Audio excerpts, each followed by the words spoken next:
welcome to Manitou Island.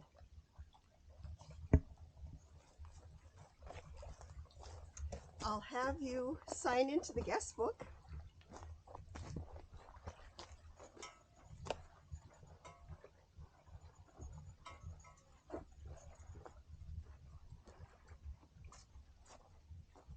This is the guest book for the island, but I'm also collecting memories.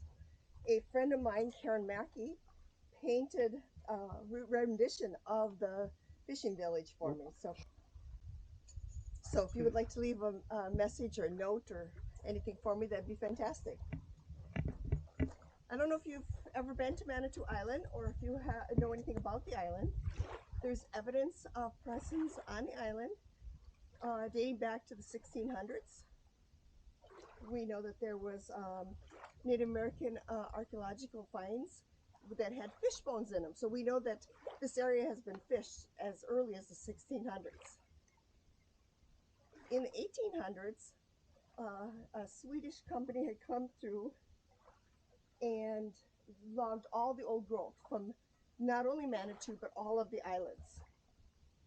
After the timber was played out, it wasn't cost effective for them to bring all of that equipment back with them. So they left a lot of materials behind. And you will find different pieces scattered throughout the island. And then in the 1930s through the 50s, this became an area for fishing. I don't like that at all. Let me slice that out. Sure. I'm rushing. Oh, take your time. Okay. So after the timber had run out, they left all kinds of materials here in the island, and you will find materials scattered all over the woods. The land passed to different hands through the years. In the 1930s, then Jolmer Olson bought the island with his brother. They paid $600, and that came out to about $12.50 an acre. Jolmer and his brother came to the island to fish. They invited their friends and family and others to come to the island and fish as well. Mostly it was young unmarried men who came to the island. We'll talk more about them in a bit. So Jolmer, now he's got this fancy new island and he's feeling pretty good. He buys a new suit. He's feeling a little dapper. And so his friends tease him and they start calling him the governor. Well, he kind of likes it, and so he ends up keeping the nickname the governor. And therefore, we are looking at the governor's cabin. Now, there wasn't government on the island. It was kind of self-regulated. Jolmer just used that title as governor. Let's go take a peek inside.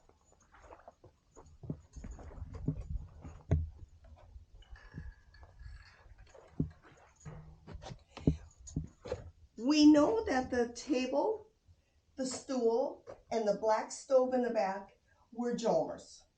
We also suspect that some of these other artifacts may have been used by Jolmer and his brother, or they're just related to the time period. On the table, you will see needles to be working on the nets. By the stool, you'll see that little spinning thing.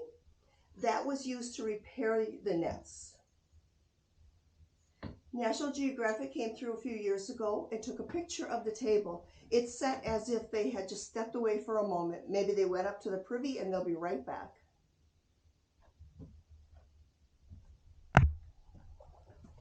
Behind us is the smokehouse. Now, both the smokehouse and the governor's cabin are recreations. Neither one of those buildings survived. But the governor's cabin is recreated as close as the Park Service could get. The smokehouse was used to smoke mainly fish, but also some venison and at times some bear. That bar across, they would often nail the tail of the fish and hang down and smoke it that way. And also, there would be some on the wire. Now, the fishing was not used for commercial use, or the smoked fish. It was used for just people that were in the camp. We're going to move down here. Any idea what this might be? Well, if you said that it was a winch, you're really close. It was called a windlass, and it was used to haul the boats up. So if you look right here, this is the old dock. And so you would take that cable and hook up the boat. These were real long handles, two people, one on each side, and you would just turn it to haul the boat in. Now, take a look at this coil. Do you really think that they needed such a big coil? Boats weren't that big at that time. So if you said that they probably didn't need that much, you're right. Now, so Jalmer always said that he was a man of a strong mind but a weak back. And so he needed something to help haul those boats up. He needed a cable. So, knowing that the Swedes had left lots of materials behind from the logging era, they went out in the woods, found what they needed, and that's why they're using such a heavy cable there.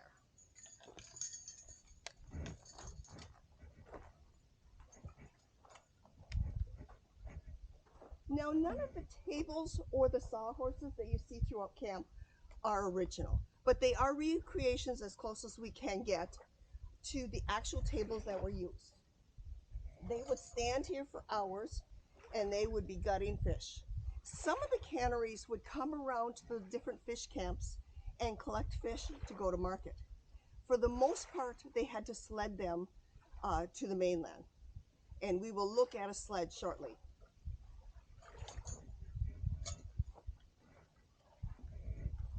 So what is this?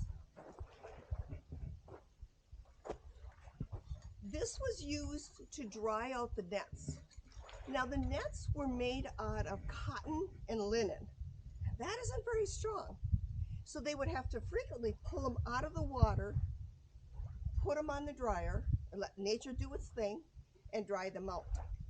Jalmer said that he really didn't care for whitefish because whitefish was such an oily fish, and so it would rot the nets faster. And to combat that, he would put them in a barrel of solution and to try to get some of that oil. The nets were prone to rotting and to need frequent repairs.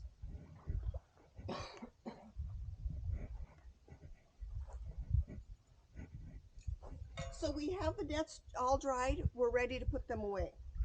So we have a net box here, and we're going to run that net through this holder, and we're going to fan fold the nets in the center of the box with the weights and the floats on the outside. If you did everything perfectly, life was good. However, they frequently tangled, and it would take hours to untangle them.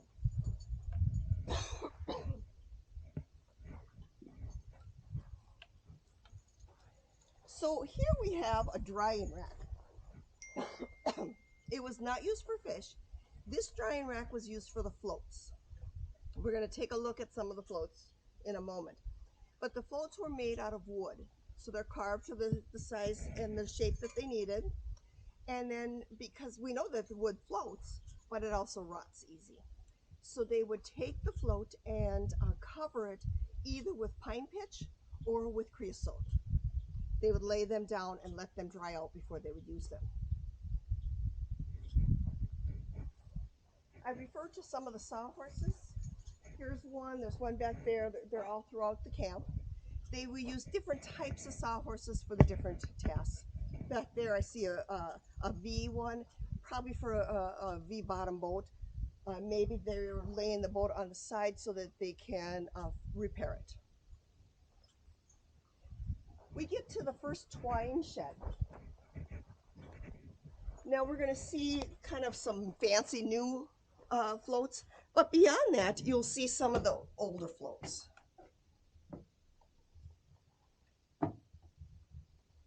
You'll also see a saw that was used, they needed to cut a lot of wood. I see a cant hook up there with a birch handle. The wood is gone, but a stub of it remains.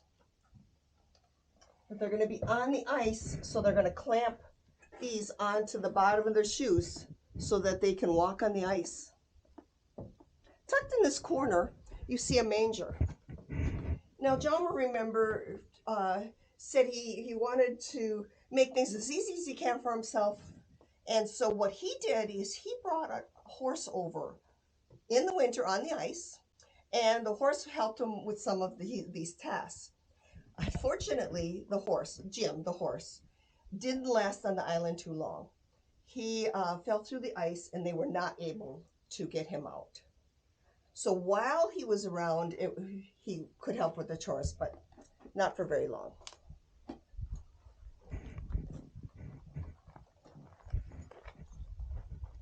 Here we have some floats. Now the nets were basically gill nets. So these young unmarried men who came over, some of them were just starting out, and so they didn't have a lot. If you had a boat, you came over by boat. If you didn't have a boat, you waited till winter and you walked over. If you could afford to buy a gill net, that's what you fished for. If you didn't have a gill net, you might just be fishing with a rod and some type of a reel. These buoys are going to go at the ends of their gill nets, and the number is the fishing number because you really wouldn't want to pull up somebody else's net. So if you were putting those nets in the wintertime, what you would do is you would cut a channel through the ice and you'd nail some boards together and slide that under the ice, and then the net would hang down that way.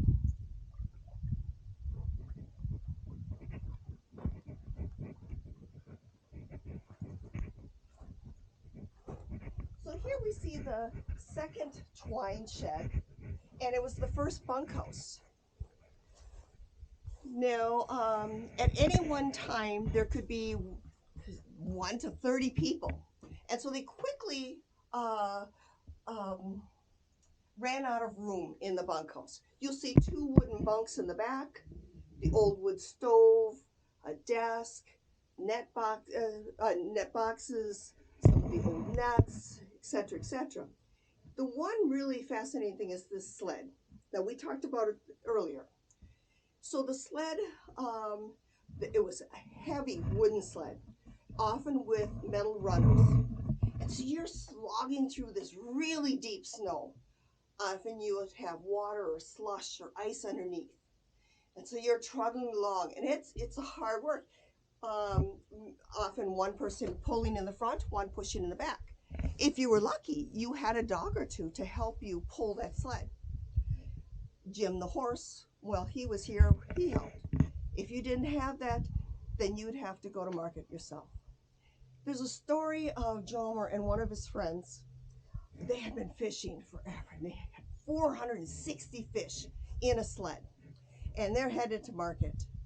They rounded one of the points of an island. They found slushy ice. Sled broke through. They lost all of the fish. Now they still have to go to market. They still have to buy supplies, but now they've lost their fish. So we know that the bunkhouse, they outgrew the bunkhouse. They needed someplace else. So Ted, Chalmers' brother, he went to Ironwood Island. He found this abandoned cabin and dismantled the cabin, brought it over either on the ice or in a boat, and reassembled it. Now, the outside of the building and many features of the inside are still retained as original. However, it has now been redone for some of conveniences for the volunteers. Way up on the hill, you'll see a solar panel to charge the radio and for lights. There's propane in the back for a small 2-burner stove. And then we'll go past the pump house, and the pump house is drawing water from Lake Superior with modern filtering equipment and filtering that water for drinking. And that water is plumbed into the sink. So it's one tap, and the temperature of the water is kind of depending on environmental factors. But I do have running water. The privy, on the other hand, is way up there, which is fine during the day. At night is not as pleasant. Two more things I want to talk about with the second twine shed is the sharpening stone. I'm sure they had to sharpen a lot of things, especially their knives, to be gutting all those fish. And that window. I do not know what the story with that window is. I'm just going to say that maybe that they're better fishermen than carpenters. I don't know if the window was scavenged for something else. It's just kind of hanging like, I don't know what the story is, but I want to know.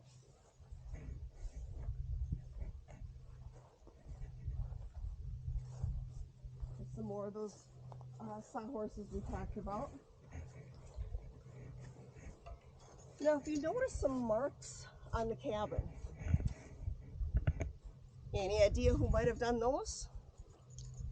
Well, if you're thinking bear, yes, a bear had come several years ago and made some marks on the cabin. The window on the other side of the bunkhouse is just a slide window. And someone who stays here throughout the summer, he always leaves that window open at night. Well, I don't, and here's why. When he woke up he heard a noise. He woke up at night, and he grabbed his flashlight and went to the window, and there he is, face to face with the bear. Thankfully, he yelled, and the bear ran away. Now, my bear story. I am living on Manitou Island in the fishing village. I am so determined to catch a fish on Manitou Island. However, the fish have had another thought of that.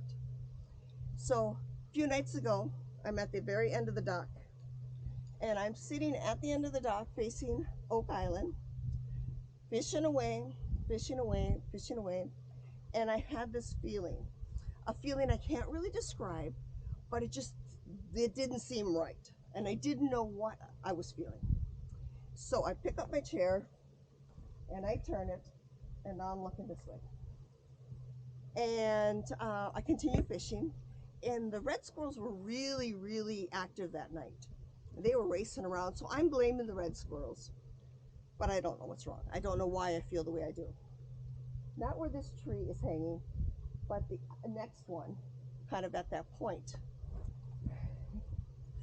I am looking this way, and I hear a splash, and I see what I thought was a log falling in the water. It's like, oh, okay, a log fell. And then the log started to swim. And it was a bear. That bear swam through the sunset. I lost it in the sunset, regained it on the other side, and it was headed to Oak Island. So thankfully, I have a fantastic bear story that turned out wonderfully. We're going to walk past the pump house where we're drawing water, and we're coming to the ice fishing shack. Now, back in the 30s and 50s, none of these rocks were here. So they would pull this ice fishing shack out onto the lake, and they would live in here for 2-3 weeks at a time. There's only a partial floor, so they could fish right out of here. There is a bunk back there, and a wood stove, and it was cold. It's a metal building on Lake Superior in the middle of winter, and the building is unheated. So it was cold. They'd get up every hour or two just to check the fire and add lots and lots of wood. One other thing that I should mention is here on the wall, there are, looks like rubber bands. In the 1950s, let's say approximately 53-ish, the fish had been pretty much played out. They were basically looking for trout and whitefish. Now, really didn't care much for the whitefish because they were such an oily fish, and they would rot the nets faster, and so he would have to dip them in a barrel of solution to try to get some of that oil. but the fish were thankfully recovered, and we now have them back in the lake in numbers. So we'll start walking back towards the front. So in 1964, we know that Jalmer sold the island back to the Park Service. Now, there's no record of what happened to his brother. Um, or at least I should say, I have not found a record of what happened to his brother, because we know that they bought the island together, but it is very clear that Jomer sold it. He retained life rights. That means that he could stay on the island. So it wasn't until 1983 that the Park Service began restoring the village back to what it was in the heyday of the 30s and 40s and 50s. So the island is just such rich in history and lore and a fascinating place. I feel very fortunate to be able to spend a couple of weeks here. Thank you for visiting Manitou Island.